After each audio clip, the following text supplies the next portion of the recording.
50 ते 60 वर्षामध्ये कधी तसं संकट आपल्या आंबा बागायतदारांवर आलं नाही, आंबा शेतकऱ्यांवर आलं नाही.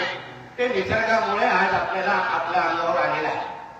दुर्गाच्या प्रत्येक आंबा बागायतदार शेतकऱ्यांच्या भावना या सरकारपर्यंत पोहोचल्या पाहिजे, सरकारपर्यंत त्याची तीव्रता कळली पाहिजे.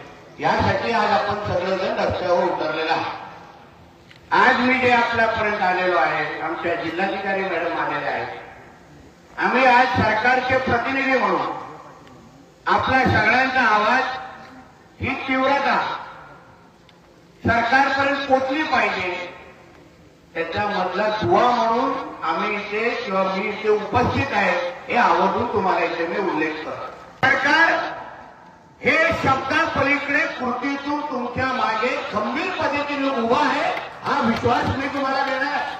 कोण आलेला आहे की 90% नुकसान झालेलं आहे. आपण लवकरात लवकर ह्याच्यावर नुकसान भरपाई किंबहुना चांगल्यातलं चांगलं पॅकेज हे जाहीर झालंच पाहिजे अशी भूमिका आम्ही सगळ्यांनी मंत्रिमंडळाच्या मध्ये घेतलेली आहे. त्या संदर्भात कोणते विषय आहेत, अन्य जे काही विषय आहे, मी तुम्हाला सरकारच्या वतीने मी विश्वास देतो, सरकार कुठेही कमी पडणार नाही. लवकरात लवकर तुम्हाला मदत देऊ, तुम्हाला परत रस्त्यावर उतरण्याची गरज भासणार नाही, एवढी काळजी आम्ही निश्चित पद्धतीने घेऊ हा विश्वास तुम्हाला देतो.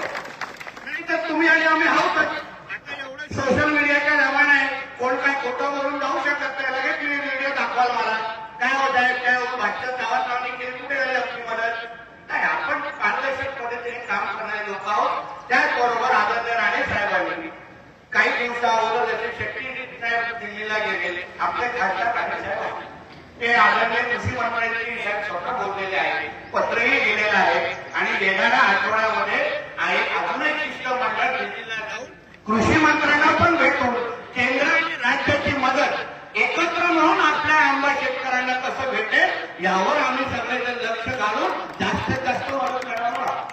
म्हणून त्याच्याबद्दल निश्चित करा, दोन्ही बाजूने किंवा चारू बाजूने. आता तुम्ही जिल्हा बँकेची पण मदत बघितली, जो जितके शक्य मदत करू शकतो तेवढी मदत आपल्याला करण्याची तयारी आमच्या सगळ्यांची आहे. नकारात्मक कोणच नाही, कोणच बोलत नाही. फक्त आपली जे काही सहकार्य असेल ते सहकार्य आपण सगळ्यांना करतच आहात, करणारच. हे आम्ही विरुद्ध तुम्ही, हे आपण आहे. आपण कोकण म्हणून बोलतोय, आपण सिंधुदुर्ग म्हणून बोलतोय,